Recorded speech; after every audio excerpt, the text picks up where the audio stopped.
বাবা, ঝাঁটাটার কি অবস্থা! কি রে, তোরা এখনো এই ঝাঁটাটা ইউজ করছিস? আমাদের তো মল থেকে আমার শ্বশুরমশাই কিনে আনেন, ওই যে 180 না 200 টাকা করে দাম নেয় না, সিলিকন টাইপের ওই ঝাঁটাগুলো বেশ ভালো। এগুলো তো এখনকার কেউ আর ইউজ করে না। ইস, তোরা এখন এটা ইউজ করছিস?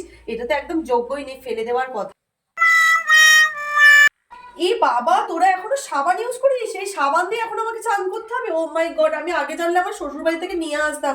আমি তো এখন বডি ওয়াশ ছাড়া কিছু ইউজই করি না। তা আবার এই সাবানটা দিয়ে এখন আমাকে করতে হবে? আমার গাটা পুরো একদম রাফ হয়ে না র্যাশ বেরিয়ে যায়। ইস, তোরা এবার থেকে বডি ওয়াশ ইউজ করে শুরু কর।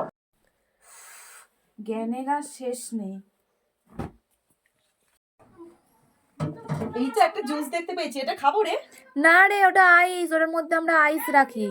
তোরা এটার মধ্যে জল ভরে বরফ বানিয়ে রেখেছিস? হায় ভগবান, আমার বাড়িতে তো এগুলো খেয়ে সঙ্গে সঙ্গে ডাস্টবিনে চলে যায়। তোদের একটা বরফ রাখার জায়গাও নেই? ও মাই গড।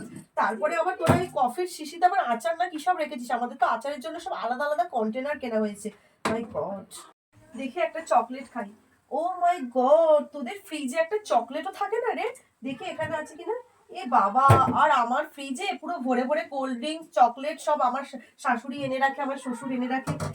না রে, বিয়ের আগে তো তুই সব চকলেট খেয়ে ফাঁকা করে দিতিস, তাই ফ্রিজটা ফাঁকা রেখেছি।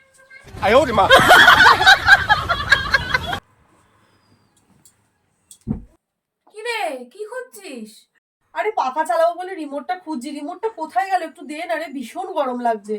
রিমোট? পাখা তো সুইচে চলে। ও, তোদের তো আবার সব সুইচে চলে। আসলে আমার শ্বশুর বাড়িতে সবই তো রিমোট কন্ট্রোল, ওই জন্য আমি ভুলে গেছিলাম। আসলে অভ্যাসটা চলে গেছে না। ও মাই গড। এই শোন, অনেকক্ষণ থেকে তোর অনেক কথা সহ্য করছি। সব সময় শ্বশুর বাড়ি শ্বশুর বাড়ি শ্বশুর বাড়ি। চল যা এখান থেকে, ভাগ। শ্বশুর বাড়িতে গিয়েই থাক, এখানে আসতে হবে না। দুদিন আগে না এইখানেই থাকতিস, আর এইখানেই না ছোট থেকে বড় হয়েছিস, বুঝলি?